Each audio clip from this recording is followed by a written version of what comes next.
Morning, everybody. Rod, I'm not sure we would have got 250 people out of bed for the old Lions. Well, this is our ninth sellout so far this year. It's so much fun, even just driving in this morning and seeing the big Lions poster on the parking deck. This town's got so much pride, and you know, Dan Campbell, I think, wears it on his sleeve just about every day, that grit that we all feel. Ladies and gentlemen, how about it for the Detroit Lions, eh?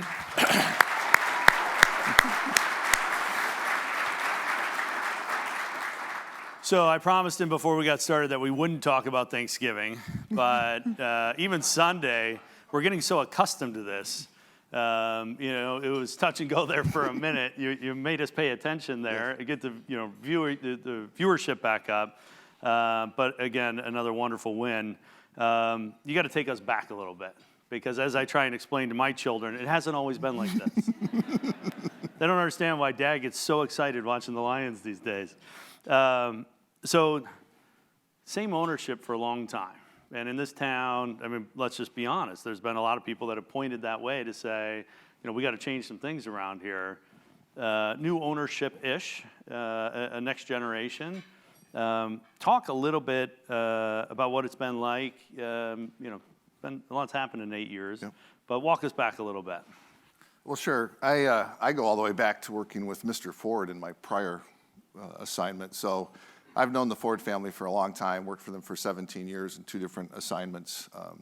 And despite public perception, I can tell you there's nobody that wants to win more than the Ford family. And if you watch a game with them, they are fans first and owners a distant second. And it's been a struggle, clearly, to try and get this right.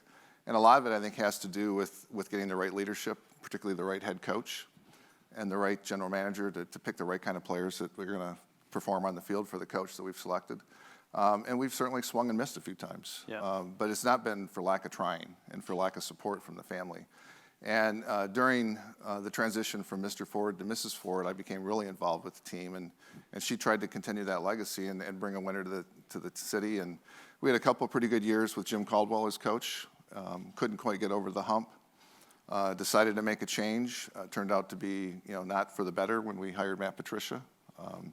And struggled through that. Are we still talking about that? Well, I didn't think we were allowed to talk about that. I do tell people when I see them with a pencil behind their ear, I get like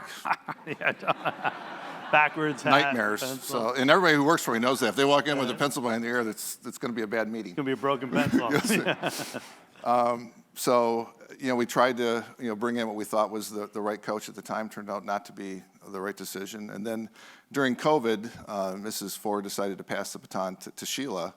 And that's when we reevaluated the coaching decision and the general manager decision and decided to move on from Bob and Matt. And I think, and we'll talk more about this, I'm sure, landed on the right leadership. But what's Sheila saying? I mean, what's it like being in that room where you've got an owner, they're fans, okay, they want to win, and she looks at you and says, figure it out. It's, there's a lot of pressure. I mean, Rich understands this. Sports is different than anything else I've ever done in that, there's so many people that have invested so much of their financial resources and emotional resources into how we perform on Sunday. We've been ticket holders for a long time. And it's a daunting responsibility. I'm not going to deny that, but you also can't shy away from it. And I think hiring, go back to the hiring process of those 2 guys. Brad had never been a general manager before. He'd never even been a pro scout before. He'd only been a college director. And Dan had never been a full-time head coach. He had a brief stint as an interim head coach with the Dolphins long ago. Had not been a coordinator, so they were pretty unconventional hires. And they'd never met each other. They had never met each other. I introduced them over the phone when it was clear that they were our 2 leading candidates. We've kind of joked that maybe we should go into matchmaking because it worked out pretty well. But when you go in knowing what you're looking for, and I think that's the thing I learned for the first 2 hiring cycles, is you don't want to hire the name that's in the paper. You don't want to hire the name that's, speculated by Adam Schefter or somebody else, and there's all these hot names out there, but you have to really know what you're looking for. And I think we were trying to come off of the Patriots' success or some other organization's success as opposed to figuring out what was right for the Detroit Lions. And I think that was one of the things we spent a lot of time on, was defining what we were looking for before we went out and started looking for the person. And we have a little drawing in our office that Chris Spielman put together, and we were looking first for somebody who could lead an organization focus on culture, and hire a great staff. Yeah. And we put that together. We have pictures of Dan and Brad on it. All 6 of us who were involved signed it as a contract that we've committed this to each other. And so when you know what you're looking for, you find the people. Is it unusual, though? I mean, we've got a little bit of insight into our organization. I'll say ours because it's Detroit's. Yes. Right? Into our organization, but the culture seems so different. I mean, for what you guys wrote down on that sheet of paper that you're looking for, again, you tried to hire the guy that worked for the guy. Yep. Didn't work out. Yep. And so you tore it up, and you've got 2 folks that wouldn't normally be, the first ones you go to when you're, blank check, all right, let's go find the guy. Then what happens? So I would say let's start with Dan for a second. The primary thing I was looking for, and I think everybody that was part of the search, which was me, Sheila, Mike Disner, our Chief Operating Officer, and Chris Spielman, was somebody who was a leader of men, because that's ultimately the head coach's job. Everyone's seen Dan Campbell, right? And, even if he wasn't a leader of men, he would scare you into believing he could be. He's a big human being in person. And a sweetheart of a man. Yeah. And, sitting in team meetings and coaching meetings, he just has a command that I've never seen anybody have before. And you saw a little bit on Hard Knocks. It was behind the scenes view of the team. And you can see the players on the edge of the seat, everything he's saying. And I think it's authentic because he played. Yeah. He's a tough guy. He knows what the players are going through. They know that he knows what they're going through. And so they have an immense amount of trust in him, I think, and it shows up on Sundays. With Brad, at the time we were doing the search for the general manager, we knew that Stafford had requested a trade. That was not in the public domain at that point. So I was certainly tilting towards somebody that I knew could hopefully build the team through the draft. And that was where Brad's expertise had been developed. And so when we first interviewed him, and we interviewed 12 general manager candidates. And I'm a big first impression person, and this is over Zoom. And it's hard to be dynamic over Zoom. About probably a minute into the interview with Brad on Zoom, I just wrote down, "This is the guy." And his passion, his presence just kind of jumped through the computer screen. We told them later on, though, that Stafford wanted to be traded after they both thought they had a franchise. By the way, welcome. Your quarterback wants to leave. Yeah. And even that was interesting because, we brought Brad in for his in-person interview, and we were in our conference room, and it was, very clear that we were going to probably make an offer to him. And I said, well, there's one thing you should probably know before you, get further into this. Our quarterback wants to be traded. And he scooted up in his chair and he goes, "Good." And it was almost like he had another shot of adrenaline, like, all right, now I can go build the team. My team. My team. Yeah. I don't have to inherit somebody else's team. Not that, we all love Matthew Stafford, and we use that draft capital to draft a bunch of the players that are the foundation of the team that we have right now. Yeah. And it's interesting, you see, I think everyone's seen the video of Brad when you guys did the trade. I mean, he's going wild. Yeah. And then we've seen some press conferences with Dan Campbell, where I think we were all a little bit like, what did we do here, right? Biting off knees and crying and all that. When did you know that you had the right combination of talent and culture? I don't think you really know until you're further into it. I will tell you, sitting in the media room when Dan was doing that press conference, I was saying perhaps we should have gone through his notes before he started. Because I wasn't prepared for the biting off kneecaps. But or Brian. But it was very authentic Dan Campbell. And I think his intent, we've never really talked about it, was to really set the culture of we're going to be a tough team. And, nobody's going to be tougher than us. Yeah.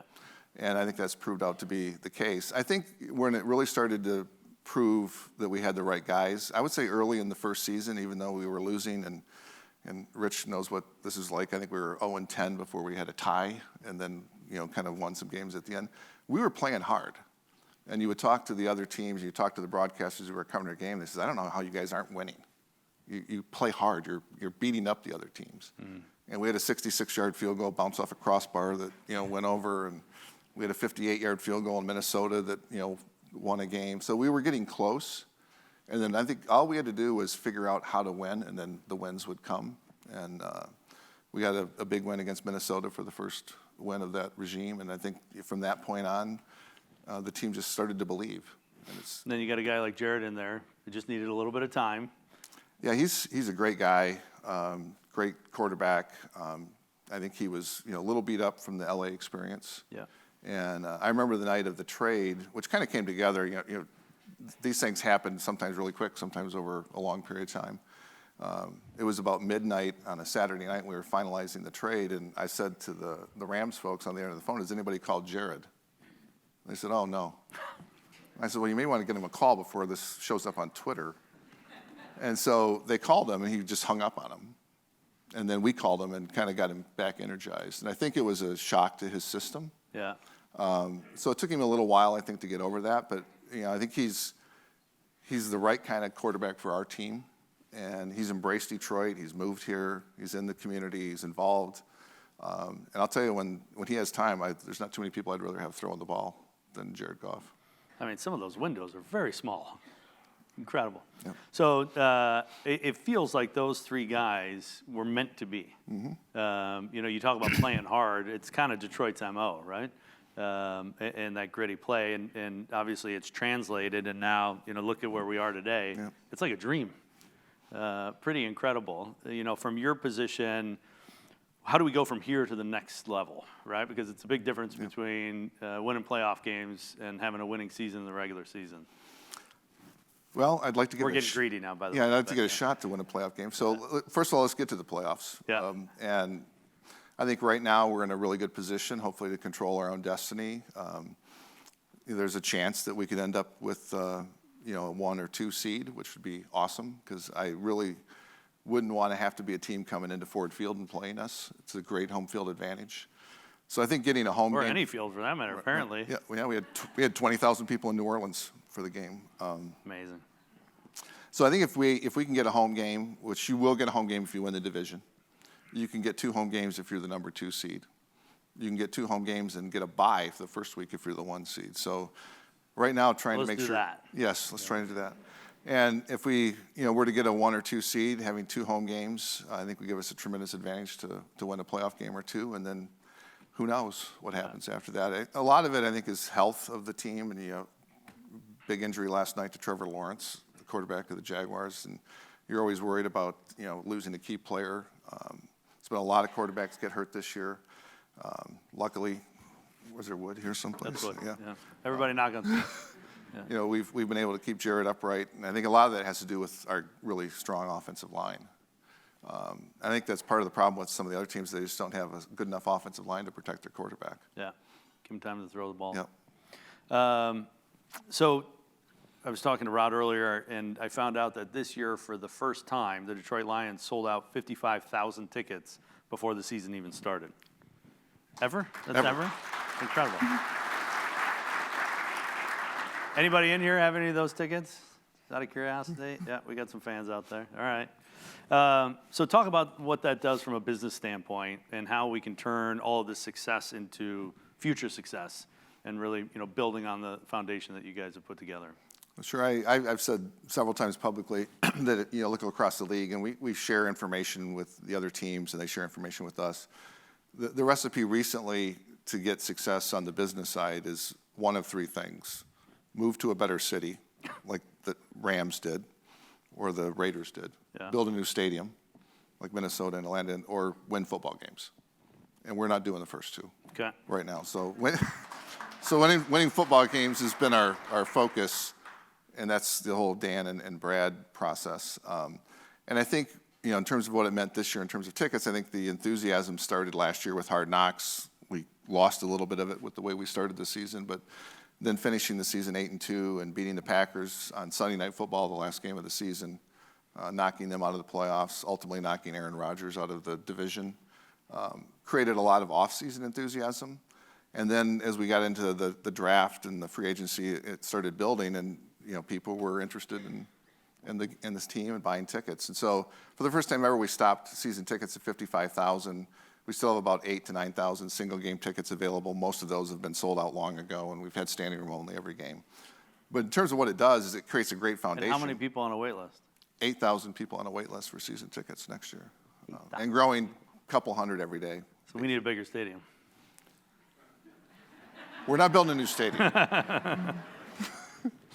We like Ford Field. I think it makes it a lot easier, next year that you don't have to go out and resell tickets or find a new group of season ticket holders. And I think it also shows that, we're providing value for the price that people are paying, because it is not cheap to go to a game, and we never want to forget the amount of financial commitment our fans give to us to come to a game, not only the tickets, but the parking and the concessions and everything else. So it's a major win for us to have that many season ticket holders, and hopefully we can keep that base and then just continue to grow from here. Love that. I just want to get to some of the audience questions while we're kind of going through. How has the accountability changed with the organization since Sheila's taken over? And you've touched a little bit on it earlier, but is it permeated through the whole system? Yeah, I would say Sheila certainly has a presence, but I would say hopefully the accountability really starts hopefully with me and Dan and Brad. And one of the things that we did a year and a half ago is we embarked upon a 5-year strategic plan for the organization, and accountability is kind of baked into that. We have long-term goals and short-term goals and everything that we measure, whether it's football, fan experience, employee experience, community experience, and that's baked into everybody's individual performance plan, whether you're on the football side or the business side, and we hold people accountable to it. And if you're not measuring something, it's not important. Right. And if you're not holding people accountable to it, things aren't going to get done. So I think it really starts at the top, and Sheila's been a huge supporter of the plan and involved in it. And I think there's no doubt that Dan and Brad hold the team and the scouts and everybody accountable. I mean, we do. You wouldn't believe the amount of back-end analysis of everything that we do that is done. And so when you do that, it forces people to get better. It forces them to work harder, and it forces them to know that everything that they do is going to be held to some standard that's above what it ever was before. Yeah. There's been a lot of transactions in sports lately. The football team's trading. Another local guy bought a basketball team. You're seeing valuations go crazy. When you think about your background and how you run a business versus maybe how people look at them from a valuation standpoint, how do you think about that? I mean, is it just growth mindset and that's what we focus on? You got legacy owners. Nobody's looking for a transaction. What's that like every year during budget season? Well, it's an interesting business, and I think the NFL, as we were talking about before, has the best business model, I think, of professional sports. And the stories have been told to me, a lot of the credit goes to Wellington Mara, the owner of the Giants, who really believed that the league was as strong as the weakest team financially. So a lot of our revenue is shared equally. Yeah, so smart. So about 75% or 80% of all revenue, every team is the same. Most of it's derived from national media, TV deals, et cetera. But we also share a percentage of our gate every week for ticket sales. And so that allows every team to have a shot. And we have a hard salary cap that you have to deal with every year. So the league is very strong financially because of that foundation. And then the difference is what you do locally, versus the other teams, because we don't have a salary cap on coaches, as an example. Right. And so we have to have enough local revenue to pay for our, hopefully, a long time great coaching staff. So that's where you really have to differentiate it. In terms of the valuations of franchises, teams don't go up for sale very often. And so when they do, there's usually more buyers than there are sellers.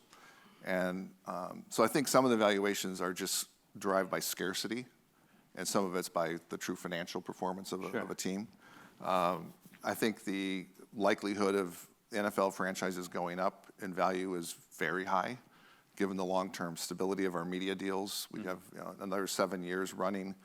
We have an out in a few years, a one-way out that we could get out of all the media deals and renegotiate them if we think they're under market, or if we wanted to go to additional streaming services and away from the networks.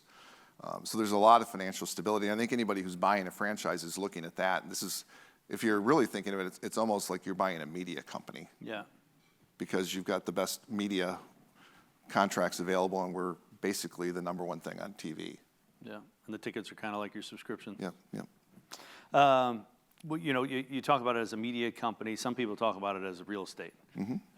There's been some chatter out there in other markets of stadiums being too small. SoFi's brand new. You see that kind of as what everyone would hope and dream to have, parking, all the infrastructure you could ever want.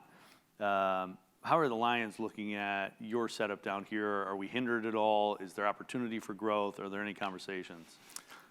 Yeah, it's something we talk about all the time. I think, when we moved downtown, it was very different downtown than it is right now. And that's a good thing because there's a lot more people downtown. There's a lot more activities downtown. We have the 375 project coming that'll be a big impact while it's going on, and then probably, maybe some positives after it's all done. Not so good, and then Yes, hopefully right. really You guys are affected by it. Yeah. We're your neighbor. We'll be your real neighbors now. Right. So we talk about all those things all the time. I think right now our investment in Ford Field is to keep it current and keep it vibrant while trying to figure out how do we improve the ingress and egress to and from the stadium. Getting 65,000 people in there and out of there is a challenge. And for contrast, LCA is what, 20,000? LCA is about 17,000, I think. So, we've tried to do a lot of things. We're opening the doors earlier. We're encouraging people to get in the stadium. We do the best job we can to get people out of the stadium on a timely basis so that they're not frustrated, don't want to come back. At least they're in a good mood now. Yeah, well, hopefully that's... Most of the time. The criticism of the wait time is way down. I will tell you that. Yeah, I bet. It's everything's better when you're winning. Hot dogs taste better, beer's better, everything. Yeah. So those are the kind of things we're focused on with Ford Field. The Ford family is not in the real estate business. There are other owners of NFL teams, including Stan Kroenke, who owns SoFi. His wealth is from real estate. So and Stephen Ross, who owns the Dolphins, is a real estate developer. So And there's big plays, though, around those stadiums. Yeah. I mean, is that hold us back at all, that we don't have that same opportunity for development? It's certainly not ideal. I mean, we don't have great parking. We don't have great tailgating other than the Eastern Market area. Yeah. So those are things that we're constantly challenged with. But I don't think I'd rather be any place in downtown Detroit. I mean, this is the gravity of the whole metropolitan area. So you kind of take the good with the bad. And then when you look at most teams that have arenas in major cities have their practice facility elsewhere, outside of town somewhere where you just need more space. Yep. As you guys think about Allen Park and what's going on there, what's the plan? Do we stay there? Do we improve the facility? Move it around? That's something that, again, constantly on our radar screen. That building was built about the same time Ford Field was. We've renovated it to make it more current, but we're still landlocked in the amount of real estate that we have. So we're looking at whether we stay there long term. It's 20 plus years old, so there's regular maintenance, new roofs, things like that have to be done. So how much longer we put money in there versus relocate is something we're evaluating. We've got some consultants working with us on it, but nothing really to report right now. We're happy with the location in terms of where it is physically located, because it's easy to get to. It's on the South Field, very close to 94, very close to the airport, which is surprisingly important to us because of how many players we're bringing in to work out, and when we travel for road games, it's very convenient. So that location is good, but we're still kind of landlocked with things around us. So it's something we're constantly evaluating. You and I talked earlier about the Forbes numbers. And I was asking him, how real are these Forbes numbers when they report on private companies and their revenues and their profit and whatnot? You said they're not very good. Yeah. So paint a picture for us what it looks like. I think the term you use is 75% of the revenue of most teams is the same. And then you guys get creative on the last bit. But walk us through a little bit of how that revenue picture breaks down. So the 75% that's national, the majority of that is from the national media deals, TV contracts, and then there's a lot of licensing rights that are generated from the league that are shared equally. Everybody participates in the revenue from the Super Bowl and the playoffs, and so there's other, international now has become a growing source of revenue. Locally, we have three main categories of revenue. We have ticket sales, which is the largest, corporate partnerships, and then suites. We also, because of Ford Field's setup and the attractiveness, have a lot of revenue that's not tied to the football team. So we have concerts and bowl games, and that's kind of separate. It's not considered part of the NFL revenue, so that's a whole separate profit center for us. Last year was a phenomenal year for concerts. We had Taylor Swift there twice, and Metallica there twice, and Morgan Wallen there twice, and a number of big events. So that was a huge revenue source last year. So the three main sources of revenue, excluding the concerts, we really have to generate enough revenue to cover the operating cost of the football side that's not included in the salary cap. So that's the coaching staff, the travel, the trainers, the scouts. And coaching contracts are going up, just like everything else. And so we need to maintain, a dynamic, growing local revenue base so we can remain competitive on the coaching staff and the scouting staff. Thankfully, right now, the way that the current CBA, which is the players' union contract, is set up, the national revenue that we receive covers the players' cost plus some. In prior negotiations, it didn't cover the players' cost minus some. So right now we have a very, I think, positive CBA that's helping everybody. And you might think the players want more money, but the way that's set up, it helps grow the pie to be even a bigger pie. So 48% of a bigger pie is better than 50% of a smaller pie. And they've been very receptive to that. So as long as we keep this current dynamic, we'll be fine, and every other team in the NFL should be fine and growing. You mentioned Super Bowl and everyone being able to share in that. I had a friend who owned a hockey team who told me that if you don't make it to the playoffs, you're losing money. If you make it, you're breaking even. If you make it to the Stanley Cup, you can make some money. Does it break down similarly? I mean, can you really cash it in if we go playoffs? And obviously, Super Bowl is incredible. It's ironically, you could actually be worse off making the playoffs financially. Because of the next year? No, just because you share a lot of that revenue, and the way the contracts are set up, there's a lot of playoff incentives that kick in. But I'll take that. Yeah, I was about to say. I think I'd rather be worse off financially and better off on the football field. Yeah. Don't tell Sheila that. I won't. And just so you know, Forbes has you guys at $495 million in revenue for 2022. So, good for them. No comment. So, is it safe to say over the next 3 years we would like to just grow the revenue? What I would say is I want to win football games that allows us to grow revenue.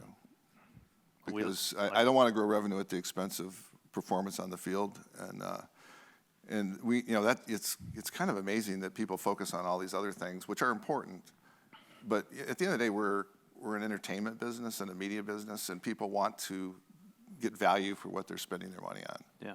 And I've said, as it relates to tickets, and even I would say that things apply to suites, they're bought, not sold. And if you're not winning, so your sales team got an easy job. Is that what you're saying? Well, they don't like to hear me say that, but that's my. Hasn't been easy for a while, though. Yeah, it's a lot easier right now. It's a lot easier. And I think if you produce a winning team and a team that, and not only winning team, because I think we're unique in that we're winning right now, but I think we're kind of a beloved team. Yeah. And I think that starts with the coach and some of our personalities on the team. And we're an exciting team. We score a lot of points. We, have exciting games, maybe more exciting than I wanted it to be on Sunday, but. Blood pressure. And there's a lot of teams that win that are doing it a little, I would say, uglier way. It's not quite as exciting, but I think we're an exciting team, and that drives interest and drives ticket sales. Yeah, and again, I love that the suites are bought, not sold. I got to imagine the merchandising has been insane. All these things help chip in, right? Go ahead. Sorry, go ahead. No, I was just going to say, merchandise, everything gets easier when you're winning, and there's a lot of 97 jerseys everywhere we go. I think drafting Hutch was a really smart move. Yeah. Both as a player and as a guy. And, so, he's one of the great personalities on the team. It's amazing that the Detroit Lions have turnovers. When we get the ball back, it's a lot of fun. It makes it more fun to watch. Yep. Just so So, a lot of positives with the winning team. What's the one thing that surprised you the most having a little bit of success here? I would say probably the most surprising thing, and we experienced this year, is just the intense enthusiasm and participation on the road. And starting at Kansas City, I would say even go back to last year, the last game in Lambeau. We probably had 20,000 Lions fans there. They hated it. Yes. And, we win the game, and we went back out, and a number of us were celebrating with the Lions fans that were still there a half hour after the game. And then when you go to Kansas City, the opening game of the season, which was, quite a compliment to us that we got that opportunity to play on that national stage. And thank you. And I wasn't looking for applause, thank you. But, by the way, this is so much fun. It's so much fun. I know. Yeah. And imagine, just think about this for a second. If we were fortunate enough to win a Super Bowl, and we were playing that game at home, and we were unveiling our Super Bowl banner, would we have 25 or 30,000 fans of the other team in the stadium? No, no chance.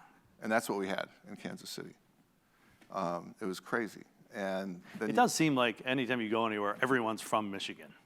You know? And I think there's a we've lot of got people everywhere. Right. I think there's a lot of people that live in other parts of the country, but we see them in the airports. I think this should be good for Delta. A lot of people are flying from Detroit to all these cities, and New Orleans was the same way. Then we go back to Lambeau, play a Thursday night game this year. I think it was the largest visiting fans ever. Lambeau, and the Packers actually put out an apology tweet. Well, so the funny thing, the Packers owners are car dealers. And so we interact with them in one of our sister brands, and they were so mad. And yeah, they put out a statement saying, please don't sell your tickets to Lions people. Right. Yeah. It's unbelievable. They got to get better fans. Yeah, well, they've historically traveled pretty good, but so that's surprising, and it's encouraging to think that our fans are that enthused that they're traveling to, and we get to the team hotel, they always figure out where we're staying somehow. I don't know how, but they're now lined up. The fans, yeah, they're lined up in the lobby waiting for the bus. Not a very well kept secret. No, yeah. But so it's great. It's awesome. So again, all of this success is really a great shot in the arm for the city. Yeah. Coming out of COVID, the town needs this. Economic impact, how do you guys work with other businesses or, the community to try and really let this spill out as much as we can? Because, everybody wants to participate. We have a lot of large corporate partners downtown, and then, work closely with the city and the county to, help each other, be as successful as possible. And certainly when we have 65,000 people downtown, there's a lot of benefit to a lot of organizations, hotels, restaurants, bars, parking lots. And I think everybody wins. And I think, when people are downtown and in a good mood, because we win, it even helps even more. Yeah. I think the next thing that we have is we have the draft coming to town in April. We were getting there, yeah. And, that'll be a huge economic opportunity for the city. And I said this yesterday at another meeting, probably, now we want it to be a great experience in person, but there will be 50 to 60 million people watching Detroit for 3 straight nights on TV. And I can't imagine a better opportunity to change the national perception of Detroit than having people see the downtown on fire, lit up with fans, having a great time, the restaurants, the bars, the vibrancy, us drafting very late in the first round. And it's a great opportunity to, not only make a short-term economic impact, but a long-term economic impact. Yeah. Everyone always talks about the business of the draft. What does that look like for a town? You've been to a million of these things. What does that look like for a town? Give us, again, it's early, it's dark outside. Get us excited about what we can expect here. Well, I have to be honest, I've never been to a draft, because we draft from our war room. Okay. So the draft, it's interesting. So you're not just hanging out in the bars? No. I'm usually trying to avoid getting tackled by Brad. But it's interesting, the history, it was in New York forever. Yeah. And 1 year, Radio City had double booked that weekend. And so they took it to Chicago just thinking that was a one-time thing. And then it kind of worked out in Chicago. And so they said, well, let's try this again. So they did it in Chicago a second time. And then they've started moving it around to Philly and Dallas and Kansas City and Cleveland. And it's become a bidding process for a city that has an NFL franchise to try and win the draft, just like trying to win hosting the Super Bowl. And I think the momentum is kind of built up to the point where it almost rivals the Super Bowl in terms of excitement and economic impact. I can't really get into exactly how it's going to work yet because we've not disclosed the footprint, but it will be in the heart of downtown. It will be more similar to what you saw in Nashville than what you've seen anyplace else, where you're going to see the city, you're going to feel the city, you're going to have the restaurants and the bars and the shopping connected to the draft. Several 100,000 people over the weekend, I think, will be visiting Detroit and attending the draft. And as I said, 3 nights of media coverage. The first night is on, I think, 4 networks: NFL, ESPN, ESPN2, and ABC. So everybody will have an opportunity to see Detroit, I think, in a great new light. I don't want to put a number on it, but it certainly will be, hundreds of millions of dollars of economic impact. It's amazing. Yeah. Amazing. Very exciting. Thank you. And then 2027, you got the Final Four. So it just keeps rolling. And I think the winning the draft was a big thing, and we've tried a number of times to win the draft and some other events, the Final Four. And I think once you get one, and hopefully pull it off as successful as I think that we can, it gets easier to get the second one, like the Final Four, and hopefully the third one. Maybe I know we've tried to get NBA All-Star games and NHL All-Star games and Major League Baseball All-Star games, and I think Super now Bowl, perhaps. Super Bowl. I think the Super Bowl is probably not going to come back to a cold weather city. I think the plan will probably to keep it in the LAs, the Miamis, this year in Vegas, which is. It was cold that year, by the way. Yes, when yes. we had it. It was very, very cold. Vegas, in case you're interested in a suite, they're $1 million for the game. So just to show you the economic impact of the. Oh my gosh. It works out to about right. $300,000 an hour. $300,000 an hour. Might have to split one of those. Yes. Okay, well, we don't have a ton of time left. I want to get to some more of the audience questions. Talking about other plans for Ford Field, other games. Are we going to London anytime soon? I would say there's a chance next year we may have an international game. Is it good for us? Good for you? I would rather not give up a home game. Yeah. And that's the game that we would be giving up next year. When we went to the 17-game schedule, you now have every other year you have an extra home game. So this year we have 8 home games. Next year we'd have 9, regular season I'm talking about. And the commitment was that when we went to the 17-game schedule, one time over a 10-year period, you would give up that extra home game to play an international game. So we're probably overdue. We were going to play Jacksonville in London the year of COVID, and that got postponed, obviously. So I would say there's a chance that we could play internationally, whether it's London or some other location. I won't know until probably towards the end of the season, but there's a chance. It'd be awesome. There's a lot of questions here about your defense and some of the plays that I'm not going to get into. I think you guys have that under control. Well, it says if our defense scores give it more than 30. Well, as long as our offense scores more than 35. Yeah, not a concern. Just depends if it's in the third quarter. Yes. Making us all a little nervous.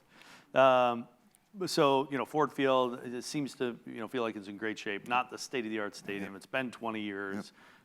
Is there an opportunity to upgrade a sitting stadium to a point where you can take advantage of everything we need to take advantage of? I think so. I think the one thing I love about Ford Field, I think it was kind of built to almost, especially on the inside, feel like it's a timeless stadium. Because it was kind of built into the warehouse, and it feels like it's part of Detroit, and I think it's aged very well. When we have visiting teams come in, they're just, wow, this is so nice. How old is this? 20? It can't be 25 years. I mean, it feels still like it's current and relevant. We did a big $100 million renovation a couple years ago. I could certainly see us doing something like that again in the short run. Building a new stadium, you're talking $2 to $3 billion, and Ford Field is very economic, given what we've spent on it and what we might have to put into it. And as I said, I still want to be downtown. So I think renovating it versus building a new stadium is the plan. Just dawned on me, we have some grass in front of our office that could be a good practice facility if you ever need it. I'll keep you in mind. Thank you. There's a question about local businesses and finding out opportunities for RFPs surrounding the 24 draft. Eric Larson is in the room. His team is fully focused. Raise your hand, Eric, if you need to talk about that. He could probably point you in the right direction. Fair? Fair. Okay. Thank you, Eric. All right. So, again, getting a little technical on the football side of things. Yep. What do we need still? It's interesting. One of the things that's, and we were talking about this yesterday, because if you watched the game on Sunday with the 49ers and the Eagles, 49ers are a very strong, dominant team. They've got a number of very expensive players, and because of that, they don't have a lot of depth. And when they had their injuries earlier in the season, they lost 3 games in a row. I would say right now we have a lot of depth, especially young depth. Yeah. I think we need to have some of those guys grow into, becoming stars. And I think we have a chance for that. I think Jahmyr Gibbs can be a star. Brian Branch is already becoming a star. I think, Sam Laporta has star in his rearview mirror. He's a superstar already. So we need, I think, some of those guys to grow. And I think certainly, the pass rush we'd like to improve, getting after the quarterback. Having somebody opposite Hutch would be really nice. Bruce Irving, who we just brought in, had a nice sack on Sunday, so hopefully he can help us down the stretch. But you can't have everything. And I think every team has some holes. I don't know, we're getting spoiled. Yes, I know. Every team has some holes, and that's the neat thing about the season is the coaches try to exploit the weakness of even the best team, and I'm sure there's teams game planning us trying to exploit what they perceive our weaknesses to be, and it becomes a chess match because no team is invincible. Yeah. No team even has only one loss now. I mean the Eagles have lost twice. They had 2 close calls before that. So being at 9-3. We're tied for the second best record in the NFL. So whatever holes we have, we've been able to cover. Yeah, love it. So, yeah. You mentioned the Eagles twice, and I just wanted to make a comment. I think the Eagles might have the worst fans in the league, and that it's so much fun seeing our fans behaving well and just being very proud and cheering for the Lions when they're on the road. You've been doing this job for 8 years now. Your doctor has to worry about your blood pressure. And have you talked to him? Yeah. We all want to make sure you're staying very healthy, so you can do this for a bunch more years. Do you think that as we move forward, you built a 5-year plan, you see that through, right? It's my plan. Okay. We like that plan. Yep. Yeah. You mentioned on the Super Bowl, all I can say is this, I mentioned it's a lot of fun. The impact you guys have had on the city of Detroit has been incredible. And I think the whole country can feel it. And I just wanted to say congratulations. I think everybody in this room can, feel the energy of what's going on. Thank you. Rod, thank you for being here today.